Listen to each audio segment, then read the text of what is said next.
Good morning. Today's our Dow day. Oh, it's so blurry. A little bit early, I know, you guys. I may not have my normal crew here because I'm on way too early. But good morning to you anyway. Hey, Catherine. Sorry I'm so early. The twins are in good moods because Grandpa's here, and so I thought I'd better take advantage of it because he's going to fall asleep soon. So, might as well just get right to it. Did anybody catch Ben's drawing scope last night? I didn't.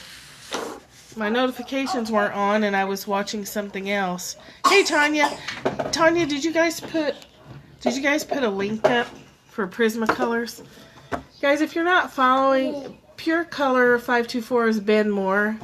You're going to want to follow him. He does Zen art, geometric stuff, and he's working on an Oracle deck. Okay, I haven't watched the replay yet. I saw part of it last night. I was already in bed for the, saving the twins today. So, I saw part of it. Hi! That sun is really bright right there. Anyway, follow Ben, Pure Color 524. And I did not know that about the red pencil. You draw with the red pencil if you don't want graphite bleeding into your work, which I work with black and white, so the graphite bleeding into things is, part of what I'm going for, but totally different with color. Let me close these blinds. Here, you can watch twins banging things for a minute. Yeah, let's close this. It's awful bright. Hi. Good day. What are you doing? Hold on, guys. Sorry. What are you going to do? They're okay. They start screaming, you might want to intervene. Okay. All right, that's better. Oh, yeah, that's way better. Okay, so let's talk about the Tao Te Ching today. For now. Oh, blue pencil. Yeah, that makes sense. I guess I never thought about it because the only art I've done consistently has been graphite work, so it didn't occur to me that I wouldn't want it to bleed into things, but it makes perfect sense to use a red pencil. Or is a blue pencil the same thing then? Let's talk about the Tao Te Ching. Oh, really quick. One more piece of information for you. This is a great book. I just got it. It's different than a lot of books. It's kind of poetic. It's kind of meditative. I just got it. Let me read to you. I hashtag daily practice because of this book.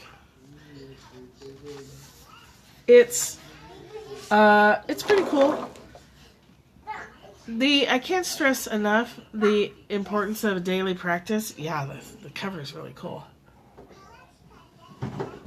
Because it's what keeps you going when things want to knock you off kilter. Now, so what I'm seeing is several people who've taken the workshop, my Desire Map workshop, and I'm not taking credit for this, but they've done a lot of hard work, let's just say that. And their lives are starting to accelerate. And in good ways. And you have to be just as stable when life is accelerating in a good way as you do when something horrible happens. Well, I provided the tools, but you guys pick them up and use them. I can't make you do the work. So I'll take credit for providing the avenue, but you guys walk down it. So any leaning too far. Yeah, thanks. Yeah, it's of primary importance to me to make a safe place. Any leaning too far one way or the other through tragedy or happiness. Happiness can knock you off balance if it's fast and you're not used to it. So as your lives accelerate and start to improve rapidly, you need your daily practice just as much as if when the bad times were. So that was a big mistake I made for years, was I only did this practice when things were bad, and then they would get good quickly. And then I'd quit because they got better. And then things would go to hell again. Yeah, you've got to be grounded. And a daily practice grounds you. Perfect description. You're banking calmness for times when life is not calm. And when things are going super great and your business is increasing, or you're getting new job offers, or, your relationships are changing, your happiness level is increasing, you've got to be centered and grounded, and the daily practice does it. So I want to read to you from this book real quick, and then we'll do our Tao Te Ching. So this is a quote from a woman. I don't know. I just flipped it open, so I don't know why there's a quote from this woman here. But she says, and it's true for me too, "For me, the balance between doing and just being is the most important and dangerous question. If I am guilted or lured into achieving too much and lose the stillness at my center, then it takes me a long time to regain it, and I do violence to myself or those I love because of fatigue and pressure. I have had to give up winning big because I love my life when I'm connected to it, and I hate it when it and I get caught up in competition and deadlines. Then I have an overriding sense of impatience. My foot taps. I swallow food whole. I spill the coffee as I pour it. I burn myself on the stove. I rip and wrench and tear. There is a violence that takes over every act and shrieks orders at me." I love how she's using the word violence to describe that internal pressure to do more. Stay up later, make another phone call, answer another email, send out another newsletter, take an overtime shift, or whatever it is that takes you away from yourself and then takes you away from everyone who you love and who loves you. So I'm finding that it takes a lot of time to be a woman, to have a feeling of space and breath, a chance to sink into myself. As long as I take time every morning to light a candle to my life, it remains my life. And this is true for men too. But I think somehow more so for women because we're still trying to do too much. As long as I take every morning to light a candle to my life, it remains my life. But if I hurry into work without that small moment of quiet, then I've already lost myself and the day. The task for me is to care daily for myself and my life, to love and to nurture within myself, moment by moment, the quality of quiet presence. Quietly being present to my life, which sanctifies it, to live as if the candle is lighted. Taking a few moments in the morning, preferably in the morning, to do morning pages or do a prayer or do a meditation, whatever. Write in your journal for 5 minutes. Sanctifies your life. It makes your life holy. It says to yourself and the universe and your family, and remember you're setting an example for your daughters and sons. Even if they're clamoring for your attention, you're modeling to them, this is how we take care of ourselves as adults. We give that 5 minutes to our soul in the morning. And you're going to have to wait for the Cheerios, or you're going to have to get a step stool and figure out how to get them yourself. You need to model that.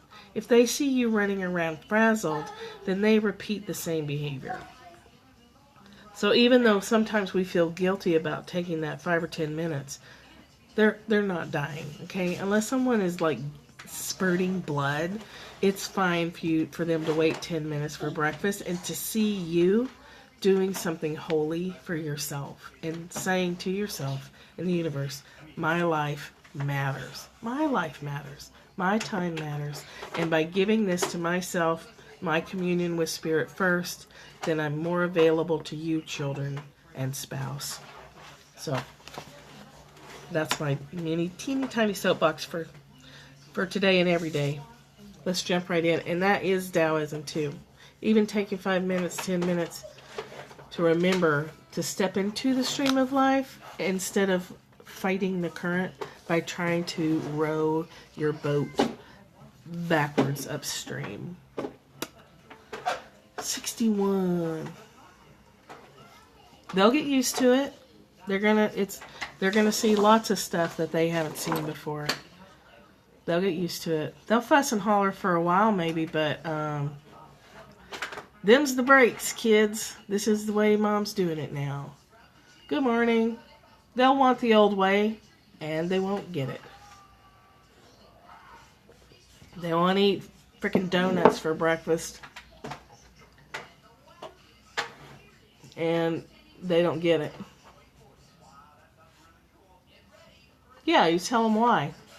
This is how you treat your life as an adult. I'm showing you how to do it. I haven't done it, and now I am, and my life is different, and I'm going to be more available to you. And they won't understand any of that till later, and that's okay. So, yeah, and they'll learn from you. So, lying low. The polity of greatness? I don't know what polity means. P-O-L-I-T-Y? What's that mean? The polity of greatness runs downhill like a river to the sea, joining with everything, woman to everything. By stillness, the woman may always dominate the man lying quiet underneath him. So a great country submitting to small ones dominates them, so small countries submitting to a great one dominate it. Lie low to be on top by lying low. An organized society, oh thank you, a state as a political entity, thank you. It runs downhill, joining with everything through stillness. It's always following the path of water, following the path of least resistance, following the way that's easy but possibly may not be flashy. It's following the way that's more quiet, which means our need for attention has to be redirected to our understanding that we don't need attention from our outside world. I think we stay stuck in childhood and childlike thinking for a very long time, unless we make an effort to understand that our natural childlike narcissism at some point. Okay, yeah, a constitution on happiness. At some point, our attention can't come from those around us because they're in the same state we are. So what do they have to give? You know, and to even ask it from them is just asking for disappointment. They can't do it. The sooner we recognize that people can't fulfill our needs, it's like we never stop looking for a parent. And people can't be our parents. The daily commitment to a spiritual practice gives you the parenting feeling where it's appropriate to get it from. It's not appropriate to seek it from other people. I don't mean that in a bad way, like you're doing something wrong. We're doing the only thing we know how. Until you start a daily practice and start committing to something, I don't care what it is, Taoism, Christianity, Islam, whatever your daily practice is, just like she said, just lighting a candle and taking 5 minutes to contemplate your day. Yeah, you're both miserable. My name's Michelle Wolf, by the way. Hi, Babs. You can find me at caddyshackdesigns.com. Across the top of the website are tabs for everything that I do. If you're on a mobile phone, good morning. It's in the menu button. So, Stephen Mitchell's translation is a bit longer. Thank you. He says, for 61, when a country obtains great power, it becomes like the sea. All streams run downward into it. Good morning, Linda. The more powerful it grows, the greater the need for humility. Humility means trusting the Tao, thus never needing to be defensive. We talked about that earlier this week, didn't we? About you don't need to defend when you feel comfortable in yourself. There's a lot of activity going on in the kitchen over here. Oh, you can't see them. Table's in the way. Never mind. It's awfully loud. A great nation is like a great man. When he makes a mistake, he realizes it. Having realized it, he admits it. Having admitted it, he corrects it. He considers those who point out his faults as his most benevolent teachers. He thinks of his enemy as the shadow that he himself casts.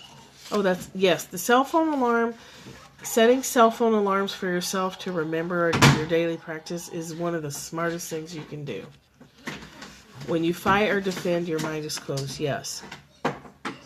So, he considers those who point out his faults as his most benevolent teachers. He thinks of his enemy as the shadow that he himself casts. Okay, we've talked about that a lot.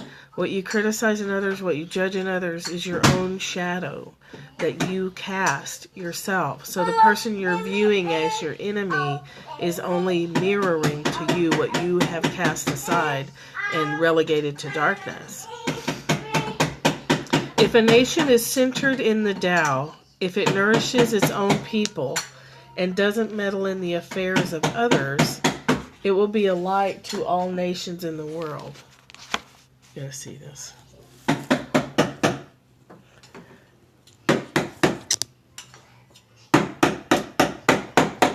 Are you cooking? Are you cooking? Are you making breakfast? Go cook. Where'd you get that shirt? That's your mama's shirt. It's way too big for you. All right, finish cooking. That's what all that clunking was. She's over there cooking on their pretend barbecue grill. Ah! So cute. They're so stinking. Oops. Uh-oh. Oh, I thought I lost you.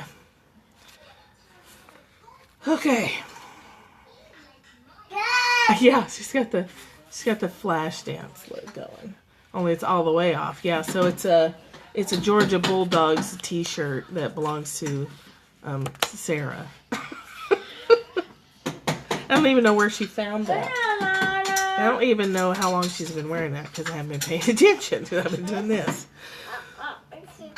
I think what stands out to me most today is he thinks of his enemy as the shadow that he himself casts. I think that's really important. A daily practice helps you recognize that when you're judging others, you're actually judging you. Yes, born and raised. So she is a huge dogs fan. She also played soccer forever and went to school on a soccer scholarship. So there's lots of soccer and lots of football around here. Yuck. Yuck.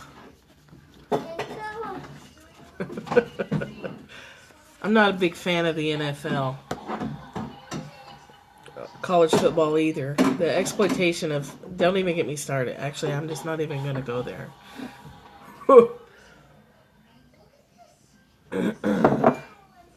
Don't get me started on the NFL. No, it's okay. Let's see what Byron Katie has to say about all this.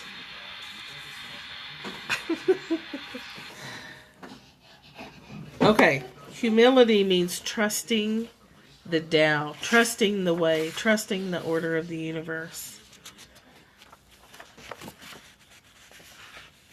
Yes. Well, organized sports in general. The exploitation of others. I have a thing about justice. Regardless of the subject matter. When I worked in sexual assault, a lot of people assumed that my cause was sexual assault, and it wasn't. It was justice. I don't care what the topic matter is. I do have a theme of coming back to justice for myself and others. Doesn't have to just be sexual assault. Okay, humility means trusting the Tao. No one has ever known the answer to why. The only true answer is because. Why do the stars shine? Because they do. Why is the glass sitting on the table? Because it is. That's it. In reality, there is no why. And let me tell you, you can waste a lot of time looking for why. Because every time you find an answer, you'll find another question, which leads you on a road to looking for another why. Unless you're running a science experiment, yeah. Looking for why can often be a way that the ego keeps you spinning and never actually making any changes. If you think in your head, well, I got to figure out why before I take any action, then you never take any action because you can never figure out why. Yeah. So it's hopeless to ask that question. The question can't go anywhere. Haven't you noticed? Science may give you an answer, but behind that, because there's always another why. There's no ultimate answer to anything. There's nothing to know and no one who wants to know. Just have fun with the asking because there are trillions of answers, as many as stars in the sky, and not one of them is true. Enjoy the stars, but don't think that there's anything behind them. And ultimately, do you even care about an answer? Sometimes, like, I don't like watching the making of movies. It ruins it for me. I like the magic of special effects, like The Matrix. I was annoyed that I watched some of how they did the special effects, because then I like the magic of the story. I don't want to know how they did it. I just like seeing it. Same with stars. It doesn't matter to me how many there are or what gases they're made out of. I just enjoy them for what they are. That doesn't mean to say that it's not appropriate. It is. It's interesting, and part of me is fascinated by that. But at the end of the day, they are just beautiful for what they are, regardless of their chemical composition. It's both. I love them for what they are, and I would like to travel in space. I like stuff like how do they do it, like how do they make Twinkies, and I don't even like Twinkies, but you know what I mean, like how do they make objects, but I don't want to know how they made movies or music videos, because then I feel like it ruins it. Yeah, don't work at Disney, yuck, then you know everything. Yeah, how it's made is cool. Oh, no. You worked at Disney? Doing what? Oh, disconcerting. Yeah. I'm sure it ruined quite a bit of the Mickey smoking. That's funny. Okay. So, the work is wonderful because it leaves you with the real thing beyond all answers. Snow White having a bitch attack. There are no models, no ideals. The goal isn't to be wise or spiritual. You just notice what is. I like to say, don't pretend yourself beyond your own evolution. Don't pretend yourself beyond your own evolution. What I mean by that is, don't be spiritual, be honest instead. Don't be spiritual. Be honest instead. It's painful to pretend you're more evolved than you are. To be in the position of a teacher when it's kinder to yourself to be in the position of a student. Be ultra spiritual. Don't be ultra spiritual. Be honest. You guys have to, if you don't know, you've got to Google, I don't know his name, but get on YouTube and put in how to be ultra spiritual. It's hilarious. That guy is so funny. It'll be 6 minutes of your life that you will not regret spending on YouTube. Inquiry is about the truth, which doesn't necessarily look the way you think it's supposed to look. Truth is no respecter of spirituality. It only respects itself just as it appears now. And it's not serious. It's just God laughing at the cosmic joke. If someone comes toward you with a gun and says he's going to kill you and you're scared, go ahead and run. That's no less spiritual than any other reaction. But if you don't have a belief about it, you're free. You can run or stay. It doesn't matter because whatever you do, you're at peace. You might think, oh, he's going to kill me. You could just as well be filing your nails. That's freedom. That's an ideal that for me feels very far away. To react to someone pulling a gun on me as with the same level of emotion as getting my nails done. That's a BKism. And I think she's speaking from experience, because she did get robbed, or she had a guy pull a gun on her, and she experienced that, like, oh wow, you know, this is happening. Yeah, I'm not there yet, I don't think. I mean, you never know until you're in the situation. When I was in the situation of being robbed, I was really, really calm. I was, yeah, really calm. Everything went really still and really calm. So, maybe.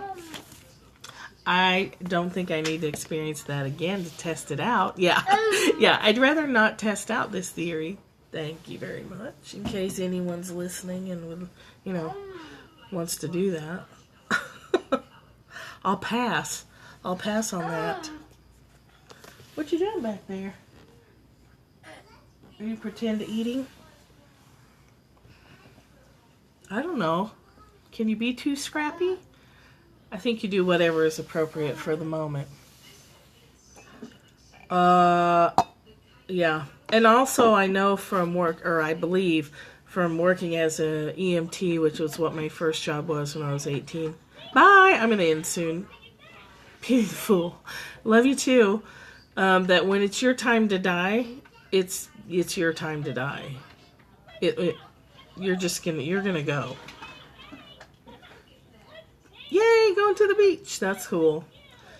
People die in some really weird circumstances. You can even be home watching TV and get shot. Yeah, right? We don't need to hear about your beach time. I watched one of, when I was messing around on Periscope yesterday, I watched one of Jess's scopes from her new place, Jess Carlson. That beach scene she has is gorgeous. Her new house on Ocean Beach. That view is really amazing. Really amazing. So super beautiful. And I'm glad she's doing the Aham Prema mantra in her own voice, because she has a lovely voice, and I think it's cooler when she does it in her own voice instead of the recording. I don't know from beaches. I don't have a lot of experience with beaches. But I'll take your word for it. It was really beautiful. So, yeah. Any questions? I don't really have much today. I feel like we've talked about a lot of things this week. And today feels like, let's do our 15 minutes of, you know, reading and thinking about things like this and recommitting to our daily practice. And if you don't have a daily practice now, please find something that you can commit to doing for yourself for 5 minutes a day, even on days that you don't want to do it, even on days that you just have to make yourself show up for 5 minutes and light a candle. That's a great starting place, to light a candle for 5 minutes before you get too far into your day. And then you can extend it to something else. But something. Just do something. And yeah, that's all I have. This is the book we read from earlier, just in case. Circle of Stones. I guess it's been around for a while. This is a 15th anniversary edition of a beloved best-selling classic that I never heard of until I signed up for the Fierce Grace program with Carrie Ann Moss. That's where I got this information from. Well, not this book from. Here, I'll leave this. To discover, this is what I'll end with, okay? To discover who she is, a woman must descend into her own depths. She must leave the safe role of remaining a faithful daughter of the collectives around her and descend to her individual feeling values. Yeah, I love her. It will be her task to experience her pain, the pain of her own unique feeling values calling to her, pressing to emerge. To discover who she is, a woman must trust the places of darkness where she can meet her own deepest nature and give it voice, weaving the threads of her life into a fabric to be named and given, sharing it with the women around her as she comes to a true and certain sense of herself. Trust me when I say that that process will not happen as deeply or as effectively or as fully without some sort of practice where you're connecting to your soul. They're busy today. What are you doing back there? Are you busy? Little woman? La la la. La la la.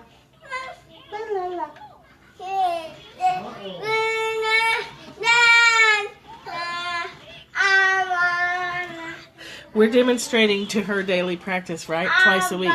Yes, take the wheel. This is what daily practice looks like, Ashley.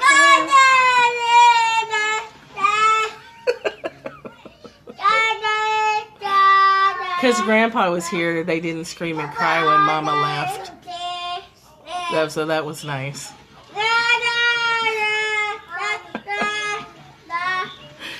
Say bye.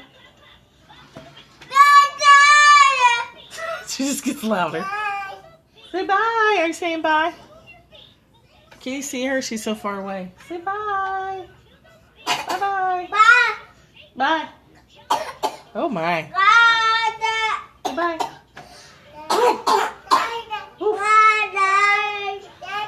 She's got a big song to sing. Can you wave? Say bye-bye. Avery's waving her ass off over there.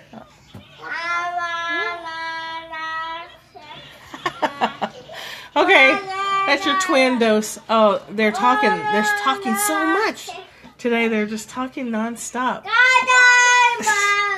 She's singing the song of her people to her little monster toy.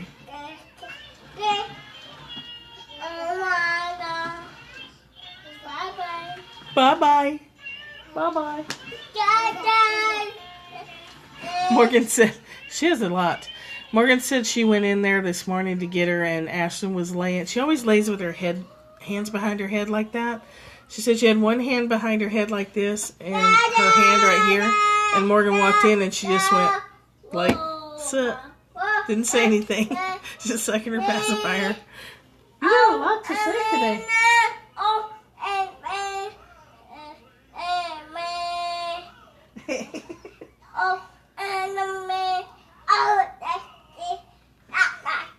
I wish I knew what she was saying. Oh, what are you saying? Oh, what? Oh. And she's done. Are you dancing too? Dancing? That is your dance party. Yay! Dancing!